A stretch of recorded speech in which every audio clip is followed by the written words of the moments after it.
President Macron has announced an emergency bill to speed up reconstruction in communities affected by a week of street unrest. Mr. Macron has been meeting 200 mayors from affected areas at the Élysée Palace in Paris. A spokesperson for Mr. Macron said the aim of the discussions had been to deepen the understanding of the root causes of the violence. Well, the unrest was sparked by the killing of a 17-year-old named as Naël during a traffic stop last Tuesday.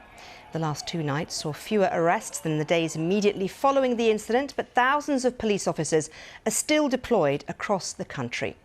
Well, straight to Paris now, and Tom Simons is there for us now. And Tom, we're getting a clearer picture, aren't we, from the Interior Ministry about the damage that's been done and what has happened since the unrest?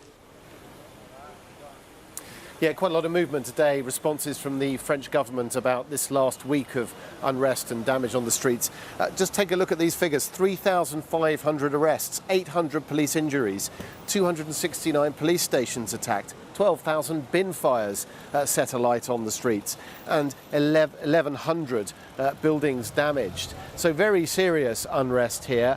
That luckily has stopped overnight. Very little going on, though some arrests still.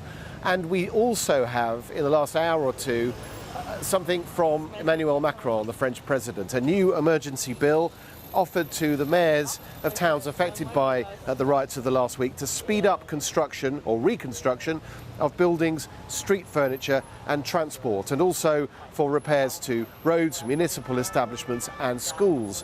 What that doesn't seem to be, it's quite vague on detail, it doesn't seem to be any sort of addressing of the underlying social issues that I think some of the mayors who'd been to see Emmanuel Macron at the Élysée Palace behind me, that they may have been demanding. For example, massive investment to try and improve the fortunes of some of the banlieues, as they're called, the not very well-off suburbs of cities like Paris. And we heard from one mayor as he came out of the meeting. Ali Rabeh represents Trappes, which is a southwestern suburb, which is not a well-off place, that has suffered very badly from the riots. This is what he had to say about the mood in that meeting. Well, what I saw in there stuck with me. I mean, the audience was 90% male, white. You know, there is a proper lack of diversity. Along with a few others, one could say I'm the exception that proves the rule. Our democracy is sick. We have a democratic problem in France because not all of the layers of society are represented. And that really struck me as I looked around the room today.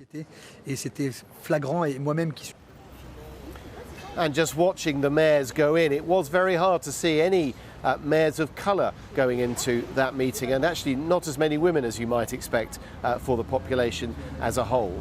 There's a lot to do in this country, and there are a lot of ideas as to how to achieve a change that one mayor said needed to be bigger than any change we've made before. It has to be said, on the other side of the argument, there will be plenty of mayors who've gone into the meeting today and said what's needed is law and order, something that's effectively been echoed by Elizabeth Bourne, the country's Prime Minister.